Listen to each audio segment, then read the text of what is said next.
Umaga po sa ating lahat, at ang mga kapatiran sa ibang bansa, sa Norway, mga kapatiran po doon, na Sister Remihilda, Brisha at saka Sister Karen. Magandang umaga po sa inyong lahat dyan. At ganun din po sa kapatiran po sa Hong Kong at Singapore. At ganun din po yung kapatiran po sa Spain. Magandang umaga po sa ating lahat doon, mga kapatid. How are you all? I believe that God is with you all there and abroad. Same with us here in Pilipinas. At ang ating text, 1 Peter chapter 1, 22 down to 25. Palitan po ang pagbabasa. Saying, ye have purified your souls in obeying the truth through the Spirit unto unfeigned love of the brethren. See that you love one another with your hearts fervently. 23. Being born again, not of corruptible seed, but of incorruptible by the word of God, which liveth and abideth forever. For all flesh is as grass, and all the glory of man as the flower of grass. The grass withereth, and the flower thereof falleth away. Sabay tayo 25 ko. But the word of the Lord endureth forever.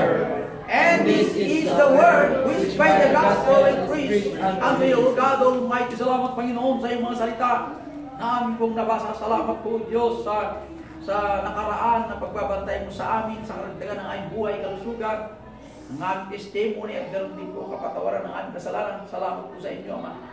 Nalain po yung presensya ay kumilos sa kalagitnaan po namin na ikaw makita sa mensahe. Nalain po rin po, Diyos, na bigyan mo ang bawat isa ng karagdagan ng pananampalataya o tingtay base. Dulungan mo po ako, Panginoon, wala akong kaya ng salita ang isang magitan ng biyaya. I need thy power, kailangan po, Diyos, ang iyong kapangyarihan na ang iyong salita ay may pagbulay-bulay ng bawat isa upang ang iyong salita, O Diyos, magbigay po, O Diyos, ng kagalakan. Ganon din po, O Panginoon, ang linaw ng bawat buhay, ng bawat aming hirap na dapat namin gamitin sa larang paglingkod. Nalain po, Diyos, ang parating ay safety mo sila. Hindi po mga kapatid sa ibang bansa, I pray, Father, na ito ay maging hamon sa kanila. Ang bawat pinsay, ikaw lagi makita sa lahat ng panahon. Thank you, Father, in Jesus Christ, I pray. Amen. God bless. Lahat po magsiyo po. Dito po sa 22 ng verse hanggang 25, chapter 1 ng 1 Peter, seeing ye have purified your souls in obeying the truth.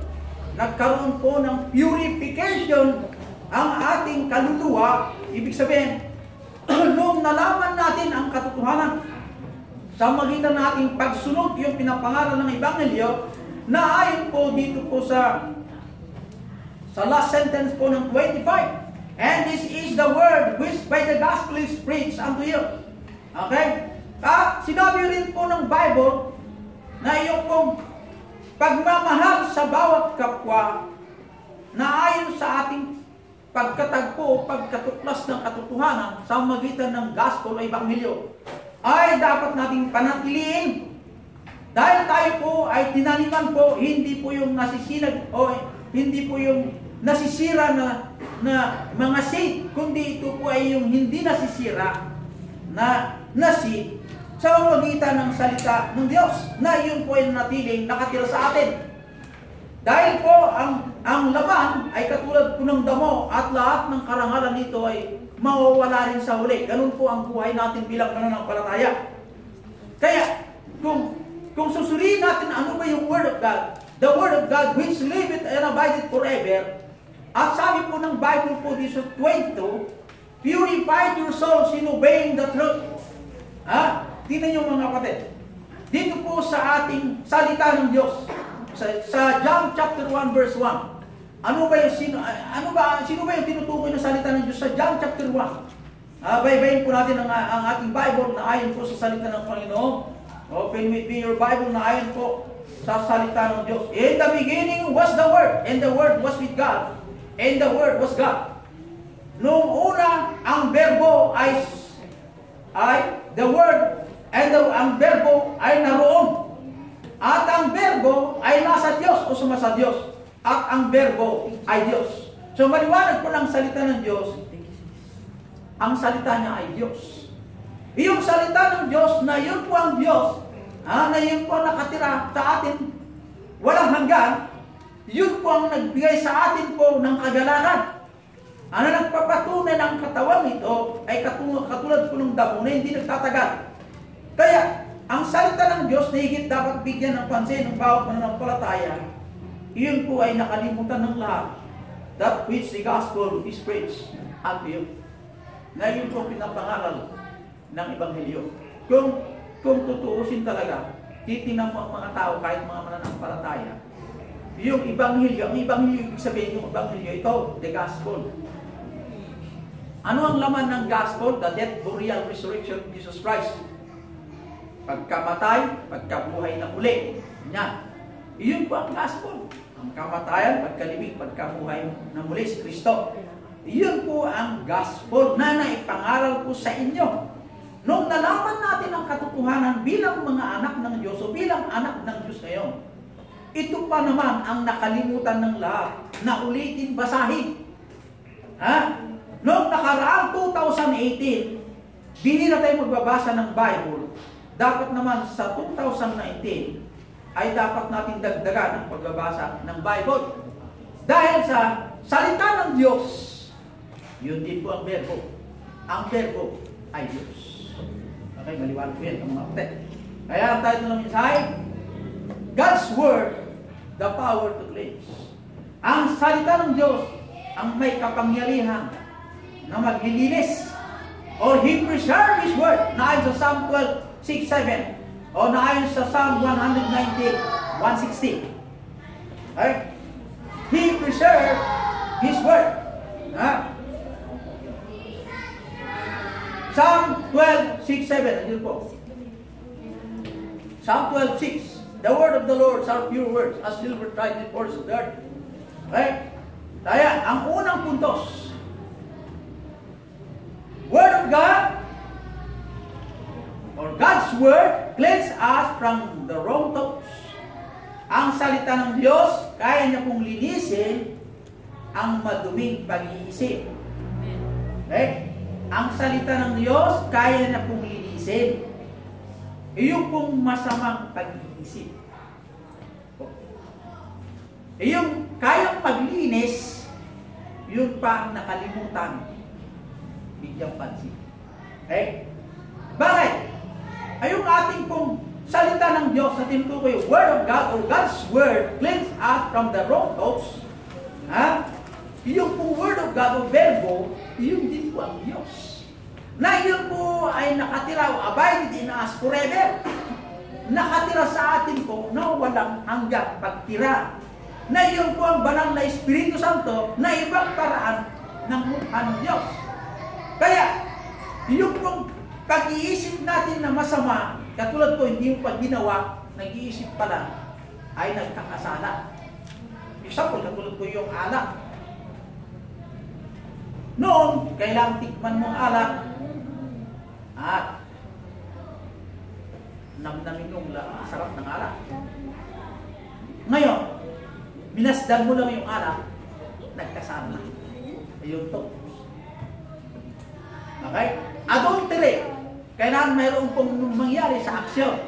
Pero ngayon, sa magitan ng pag-iisip mo lang yung lumalakad sa dalaga doon sa daan, nagkasala na. Ganun po kadumi ang pag-iisip ng tao na ayon sa salita ng Diyos. Kaya ang salita ng Diyos, siya rin po ang nagre-reveal. Yung kaalaman ng mind, heart, ang ating gawa. Kaya hindi natin pwedeng takasan anuman po yung natagpuan sa atin because God knows. Lahat mayroon po tayo na hindi pa natin alam ano yung mayroon sa katawan. Okay? Ano ngayon ang remedyo? 1 John 1:9. Ano ngayon ang remedyo? 1 John 1:9. Confess your sin. Confess. Hindi po kay Maria po confess. Hindi rin kay Saint Paul. Hindi rin po kay yung mga kulto, yung mga limulto na lulunod ka Kaya nandito naman tayo sa Black Nazarene. Huwag naman tayo, huwag kayong luluhuran. Maniwala rin sa sabi ng Bible eh. Huwag kayong gumawa ng kamay na ribulto or graven images. Yung kamukha, mayroon sa langit. Kamukha, ano yung kamukha? Sino ba nakatira sa langit? Ngayon, ang Diyos, Ama, God the Son, the Holy Spirit. Huwag kayong gagawa yung kamukha nila. Okay? Yung karagatan, anong nakikita mo sa karagatan? Sa ilalim ng dagat. Anong po yung nakikita mo nakatira sa dagat sa ilalim? At sa ilalim ng lupa. Huwag kayong gumawa. Huwag yung silang luhuran. Huwag yung bigyan pansin ng mga ito. Dahil ako na Diyos ay manibubuhay na Diyos. I am a jealous God. Ganyan po ang Diyos. Kaya kung maglingkod kayo sa Diyos, kailangan po sa paglilingkod in spirit and truth. Paglingkuran nyo ang Diyos sa pamamaraan ng banal na Espiritu Santo, hindi yung pamamaraan ng laman. Kaya nga, ang nakikita ko sa Tiago, hindi po yung karami na sila po ay nasa tama, kundi sa daming tao papuntang impyerno. Bakit? Parang sa ipaso hindi sila ligtas. Kung sila po ligtas, hindi sila sumasamba sa Diyos-Diyosan. Hindi po sila sumasamba sa gawa ng kamay. Kasi, oras na, ito yung ribulto, linuhuran mo yan. Sige nga, huwag mo sabihin na hindi mo linuhuran yan. Linuhuran mo yung ribulto. Na pag-akala mo, na ito po yung kamukha ng Panginoon. Sa totoo lang, ang mukha ni Jesus Christ bilang Hudyo, ordinaryong Hudyo si Jesus Christ, hindi magandang lalaki, sinabi ko na eh. Hindi katulad ni Piolo na pagtayo yung Piolo dyan, ay lahat ng mga sagasama yung punta na kasi sikat ang mukha niya at balita ang kanyang kagandang lalaki. Pero si Jesus Christ hindi po ganun kaganda. Ordinaryong mukha. Ayaw ni Jesus Christ sa pagdating mawala sa lupa ay gagawa ng mukha para sambahin ng luto. Hindi po ganun. Ayaw ni Jesus Christ yan. Kung gusto ni Jesus Christ yun, ay dapat sambahin ng kanyang luto.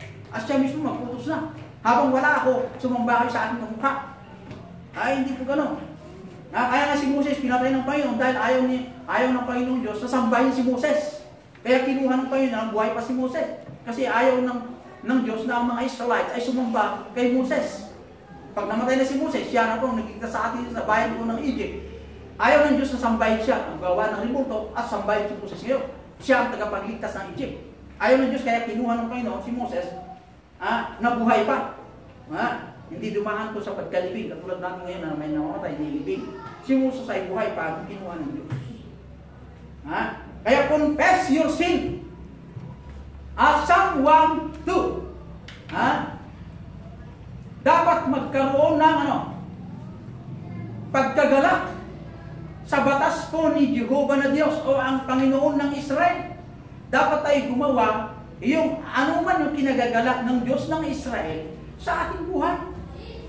Psalm chapter 1 verse 1. Sa Joshua 1:8, yung fearful thoughts may race through our minds will prevent. Ibig sabihin, yung pagkatakot mo sa Diyos mo gumawa ng masama dahil kilala mo ang Diyos. Marunong kang rumespeto sa Diyos. Maiwasan mo yung pag-iisip ng masama. Kaya, ang Kristiyanong nag-aalinlangan ay kasalanan. Ibig sabihin, hindi ka lubos tiwala sa Diyos. Ayaw ng Diyos yun. Ang gusto ng Diyos, yung buong tiwala. Hindi mo pwedeng, nagtiwala ka sa Diyos, nakita mo ang bagyo, nag-aalinlangan ka na sa Diyos, hindi gano'n. Pag nagtiwala ka sa Diyos, ano man ang mayroon sa lupa, hindi ka nayayanig. Bakit? Buong tiwala mo sa Diyos dahil ang Diyos, hawak niya po ang lupa. Maganda sana kung hindi hawak ng isang lupa, pwede. Ay hindi eh. Hawak niya ang karagatan, hawak niya ang bagyo, hawak niya si Lucifer, hawak niya yung mga lahat ng demonyo. Lahat po ng kontrabida sa Diyos, hawak din ng Diyos yan.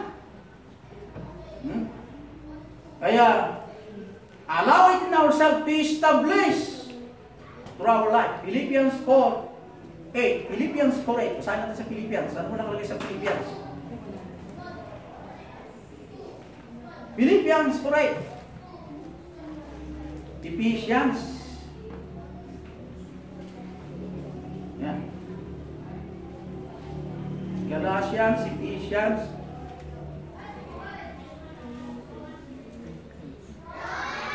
Philippians 4:8. Finally, brethren, whatsoever things are true, whatsoever things are honest, whatsoever things are just, whatsoever things are pure, whatsoever things are lovely, whatsoever things are of good report, if there be any virtue, and if there be any praise, think of these things. Sa 4 po ng Philippians, verse 8 and 9. Those things which you have both heard, learned, and received, and heard, and seen in me, though in the God of peace shall be with you. Right? Kaya, whatsoever things are true, whatsoever things are just, or pure, lovely, yung mga bagay na ito ay, ang Panginoon dapat ma-establish sa ating buhay na hindi natin pwedeng tamunahan. Remember, Christian, God's Word cleanse us from the wrong thought, or the Word of God cleanse us from the wrong thought. Kaya ang remedyo, confess. Pangalawa, letter B, gawin mo yung pinag-uutos ng Diyos ng Israel. Pangatlo, ang relasyon mo sa Diyos ay dapat tumatag. Dahil kung tumatag ang relasyon mo sa Diyos, dahil may higpit ang relasyon mo sa Diyos, ang paggawa ng masama o yung mga ayaw ng Diyos, ay mayroon kang takot. Naalala ko si Hitler, nung kapanahon. Si Hitler kasi isang pintor lang naman niya ang buhay niya. Si Hitler, he just a painter, he is a pintor. Titrabaho niya po mo. At na-enlist po ng army ng Italy. Yan ang isa. Hanggat na-promote at nakilala ng general niya na siya ay magiting at magaling na leader, ina-inspira niya ng military science. At nakita ang kanyang karunungan hanggat naabot niya ang kanyang vision na isang general na naging dictator. Pag narinig nila ang pangalan ni Hitler, takot ang mga tao mula pinakamababang general to pinaka-lowest na rango. Pag narinig nila ang pangalan ni Hitler, nayayanig sila gumawa ng masama. Dahil sinabi ni Hitler, lahat na disobedient, parusaan. Disobedient sa kumbatyan, lahat hindi masunurin, parusaan. Mayroong general na nagkasala, pinarusahan sa harapan ko ng maraming mga tao. Tinutuon ni Hitler ang kanya kong salita. He is a man of action. Yung ang sinabi, ginagawa niya. Kaya kinakatakutan siya. Pero nung namatay si Hitler, ganun na lamang ang discouragement ng mga follower. Na si Hitler, hindi pala katulad ng isang Diyos na dapat pagkatiwalaan sa lahat ng panahon. Sa digmaan at karunungan, pwede siya. Pero hindi habang buhay, ganun ang pagkatiwala ng mga tao sa kanya. Samantalang ang Diyos, sinasabi niya, I am the God of Israel. Hear my words. In the beginning was the Word, and the Word was with God, and the Word was God. Iyon po ang dapat bigyan ng panahon ng bawat mananampalataya na dapat pakinggan kung kilala mo ang Diyos na tunay sa ating puso. Ang paggawa ng masama sa kapwa o paggawa ng masama laban sa Diyos ay meron tayong kung katakutan na gawin yung ayaw ng Diyos sa atin because kilala natin ang Diyos. Kung gumagawa ng masama, hindi mo kilala ang Panginoon. Sumasamba ka pero hindi mo makilala. Pangalawa, the Word of God cleans us from the wrong words. Kaya na pong linisin ang lumalabas sa bibig na masama. Ibig sabihin, bumabaril ka, hindi mo nagmula sa Biblia. Bumabaril ka, nagmula sa wrong doctrine. Or yung out of this word from the Bible is another gospel. Yung bang hindi nakasulat dito, yun ang ginagamit ng bala, ay worthy bullet. May sabi pastor, halika dito, Brad, kakain tayo. Biblical ba yan? Oo, biblical. You love the person, you invite him to come, eat with you. Di ba biblical yun? Yung salita ng ibig, nandiyan ba sa Bible? Wala.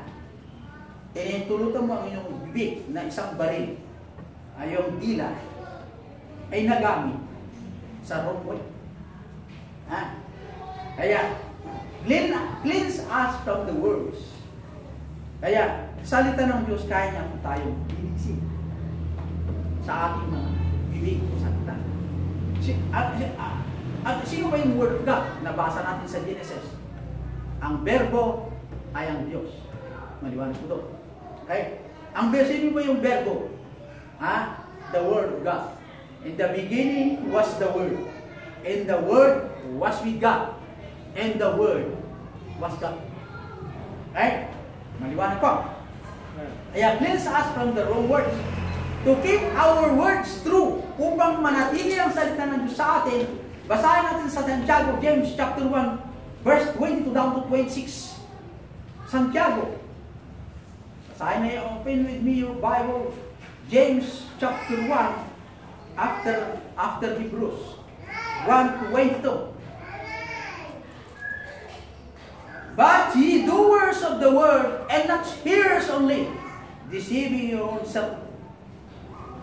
For if any be a hearer of the word, and not a doer, he is like unto a man beholding his natural face in glass. Tingnan niyo po. But be ye doers of the word. Kung ano ang pinag-uutos sa iyo, ay dapat mo gawin. And not hearers, hindi lang po, nakikinig. Maliwanag po yan Kasi po, kung nakikinig ka at hindi mo ginawa, deceiving your own self. Deceiving is nilililang mo ang sarili mo. Okay? Kayo pong mga 51st infantry, meron tayo pong 500 armed men sa Cordillera sa unang bundok. Instruction niya, siyo. Did you hear me? Sir, yes, sir. Paglabas po yung 51st infantry, ano ba yung sinabi ni siyo? Matulog daw tayo. Yun ang pagkatindiw Meron daw gumagapang sa bindok. Mahalaga po yung instruction. If you receive the instruction, we should put it into action. Paano pa so? Mahal kita, sabi yung binata. Kailangan bang put into action yung mali? Mali naman yung application. Kung mahal kayong dalaga, yung binata, magkaroon muna kayo ng papel. Bago, action na. Ganun din. Iba naman ngayon. Action muna, bago papel. Hindi pwede yun. Word of God, cleanse us from the wrong words. And order for us, not only by hearers, ang sabi po ng Bible, hindi natin ginagampalan. Parang nililang natin ang ating sarili. Dapat ang mga mananampalataya, noong narinig nila ang mensahe ng Biblia, dapat natin isa pabuhay. Mahalaga yung mga kapatid. Ang Diyos hindi po nagbibiro. Ang Diyos hindi rin po nagpapatawa. Ang Diyos po ay seryoso. Kaya yung Word of God na naayon po sa John ay mahalaga na dapat bigyan ng pansin ang mga tao. Tingnan nyo, during the martial law, when Ferdinand Marcos declared martial law in 1972, September 21, 1972, he ordered all the military, huliin nyo si Sumulong, dead or alive. Hindi naman ito order Sino lang order? Nahuli si Sumulong sa kapas tarlak-tarlak. Huliin si Dante. Nahuli si Dante. Nahuli si Mosiso. Marami na huli. Order Order for Chief Commander. Pag ikaw ay narinig mo ang order, hindi mo ginampanan, mayroong parusa na ayon sa batas ng tao. That is the command. Samantalang ang Diyos, nagbibigay ng kumang sa bawat mananampalataya na sa magitan ng kanyang salita, kaya niya pong linisin ang ating salita na masama. Kung ang ating salita na masama, kaya nang linisin ang salita ng Diyos, kung tayo po ay nakikinig at isa pamuhay, kung anong katuruan ng banal na kasulatan. Hello? Makinig po dito, King. Kasi marami pa rin bad words. Ibig sabihin pag bad words, yun ay mga ukod ng bibig.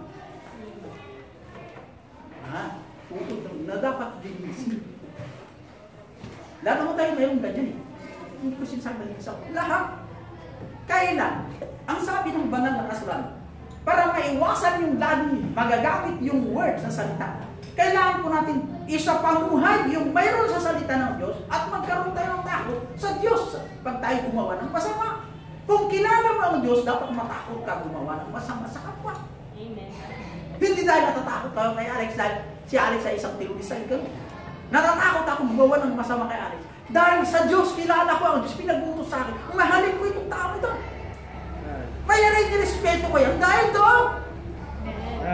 Hindi dahil siya pogi, siya maganda na. Hindi ganun. Nirespeto ko yan dahil una nirespeto ko. Psalm 119 verse 1, sabihin ito, my tongue shall speak of thy word, for all thy commandments are righteous. Ako'y magsalita na ayon sa iyong salita. Ayan. Speak, magsasalita ang aking bibig na ayon sa iyong salita.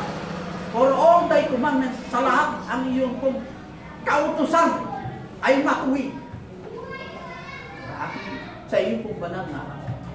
Ibig sabihin, lahat ng pinag-uutos ng Diyos, ang bibig, dapat magamit sa magandang paraan. Kaya kasi, yung baril, armalite. Ang armalite ay para sa kaaway. Ano ba gano'n? Alam naman para sa mister. Alam naman para sa mister. Para sa kaaway yun. Kung papasukin yung bahay, mayroon kayo baril. Di ba gano'n? Ang problema yung baril, di ba ang yung bibig ng baril, sa iba ang pinupuntahan? Saan mo tinuturo yung buhangan ng baril? Sa mister o kay misis. Ang bala nilagay mo, yung worldly bullet. Kak! Kak! Kak!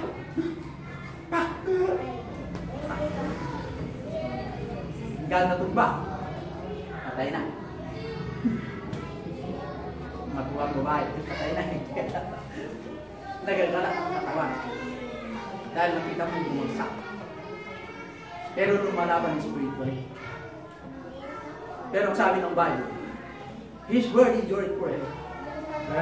Lahat po na mayroong sa lupa na bullet, may wakas. Pero ang salita ng Diyos na natili sa atin, walang makakatalo niyan. Iyon po ang mayroon sa atin. Huwag natin gamitin po ang salita ng Diyos sa gawin masama. Kung di gamitin natin ang salita ng Diyos sa mga taong anday upang magkaroon ng kaligtasan. Siguro kung magsalita ng masama si Alex, kunin mo yung bunti. Sana. Sila. Salita ng masama. Alex, salita. Hanggat mawala, siguro wala matitirang dila. Siguro na. Kasi hindi ka pa magsalita dahil ginunting ng maya hanggang naupin yung dila mo. Dahil lagi nagsasalita ng masama. Kaya nga ang video, confess our sin and do it no more. Amen. Ewan ko ano yung nagpitsa ko sa iskera. Kay Pastor Lucia, iba yung sa Christ Baptist Church sa Hong Kong, iba rin po yung sa nakalimutan ko yung person, mas marami po doon. Nakasanayin nila. Amen. Yung sila. Pag dito si Ali ka, wala narinig nila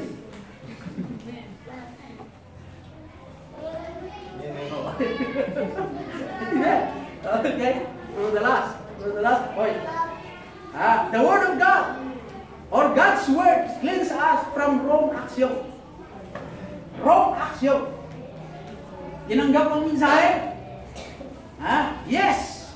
Pagdating sa action, iba. Huwag yung kalimutan ang pagsamba sa unang araw dahil sa Sunday. Narinig mo yun. Pagdating sa Sunday, imbis na yung paa nagamit papuntang church, hindi, napunta yung paa. Saan? Sa bukid. Ganyan. Nag-run. Wrong action. Yan, ibig sabihin. Ganyan. Kaya, ang dapat sa mananampalataya, what they heard, yun pong susundin.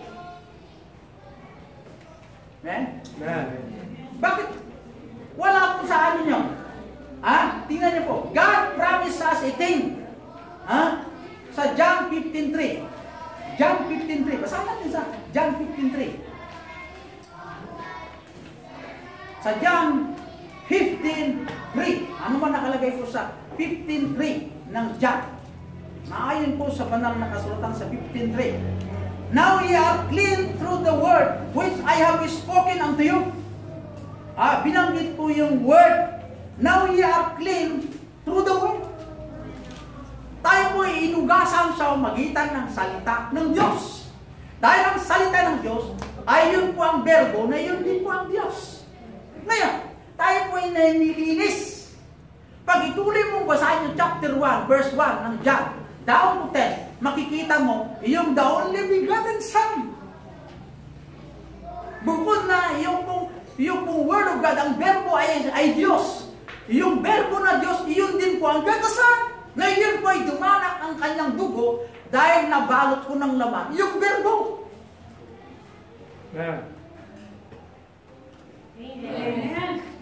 Cleanse us from the wrong action. Now we are clean through the word. Ang Diyos po nagsasabi yan. Kaya tayo po ay nilinis sa magitan ng kanyang salita. Sa magitan ng berbo. Ang berbo ay ang Diyos. Ang berbo ay naging laman. Ayon po sa 12 ng chapter 1 ng John. Naging laman po ang Diyos. Ibig sabihin, naayon po sa Deuteronomy, kailanman ang Diyos hindi nagiging tao. Tama. Hindi ka lang naging tao ang talagang Diyos. Kasi yung Espiritu, hindi naging tao yan, kundi ang Espiritu, nabalot ng laman. Kailanman hindi naging tao yung pong Espiritu. Yung Espiritu na Diyos na si Jehovah sa Old Testament, nabalot ng laman nung lumabas po sa sinupupunan ni Maria. Nung lumabas, nabalot ng laman ang pangalan Jesus Christ. Ayun eh. Amen. Kaya thank God, ang kanyang pamaraan ng kaligtasan na hindi pwedeng baguhin ng tao. Kung ano man ang nakalagay sa banal na kasulatan, ay hindi mo pwedeng dagdagan, hindi rin pwedeng kulangan. Alam mo mga kapatid, the Word of God can cleanse us. Ang ating wrong talk can cleanse us from wrong words. Sabi, cleanse us from wrong action. Salita lamang ng Diyos, kaya na tayong linis. The only thing wrong with us ay hindi natin binigyan ng pansin. Basahin ang banal na salita ng Diyos. Dahil tayo po ay abala ng maraming bagay sa lupa. Amen? Amen. Marta, Marta, sabi ng Panginoon, abala ka ng maraming bagay. Pero si Maria, pinili na ang pinaka-the best. Pinaka-the best na inalulugod ng Diyos. Dahil si Maria umupo at nakinig kay Kristo. Ikaw, Maria, busy-busy sa trabaho. Pero si Maria, pinili na po ang pinaka-the best. He chose the best to hear the message of God. Dapat ang mananampalataya, mayroon tayong ganitong ugali. Are you with me? Amen. O God Almighty, salamat Panginoon sa iyong mga salita ang paalala mo sa amin naman. Nalayan mo po ang bawat nandito ngayon na natatagin mo ang bawat pananampalataya po namin lahat kami mainit. Sa 2019, Panginoon, kung ano ang po nakita mo sa amin sa 2018, alisin mo sa amin, aming Ama, yung mga kulangan, yung mga hindrances na naghahadang sa amin na kami ko'y maging effective sa iyong ministeryo. At dalahin po, Diyos, bigyan mo pa kami ng karagdagan ng buhay, kalusugan pa sa bawat mananampalataya. upang kami po maging effective sa iyong gawain sa magitan biyaya. Tulungan mo po kami, good Diyos, magamit pa sa iyong ministeryo. Salamat sa paalahan. In Jesus Christ, our Lord. Amen. God bless.